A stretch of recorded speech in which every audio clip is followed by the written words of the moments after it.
തിന്നോണ്ടിരിക്കുന്ന പെട്ടെന്ന് അവിടെ ചേട്ടാ പറഞ്ഞു ആര് നിന്നെ വിളിച്ച? എന്നെ വിളിച്ചു. അതിന് തിരിഞ്ഞൊരു പെൺപിള്ളേരെ ടെൻഷനായി. ഞാനപ്പോ തന്നെ ഇങ്ങനെ അതിനേച്ചിട്ട് പോരാട്ടാ പറഞ്ഞു. നേരെ ബാക്കിലോട്ട് ചെന്നപ്പോ അമ്മ അവിടെ അലക്കാൻ ചെന്നമ്മ ഡീൽ ചെയ്യുന്ന പറഞ്ഞു. ഞാൻ പോവില്ല, എന്നെ കൊണ്ടൊന്നും പോയി, ഞാൻ പോകുന്നില്ല, നീ പൊക്കോന്ന് പറഞ്ഞു. എന്നിട്ട് ഞാൻ ഇരിക്കാണ്.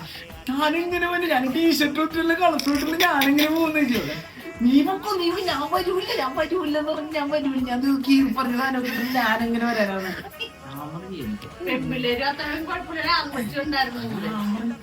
ചെല്ലെന്ന് പറഞ്ഞു. അതന്നെ ഞാൻ പോവെന്ന് പറഞ്ഞ പോവില്ല, നീ എന്താന്ന് വെച്ചാ കാണിച്ചോന്ന് പറഞ്ഞു. ഞാൻ ടീഷർട്ട് ഞാൻ അപ്പൊ അവിടെ ഊരിയിട്ട് ടീഷർട്ട് ഇവിടെ ഞാനൊക്കെ പറഞ്ഞു.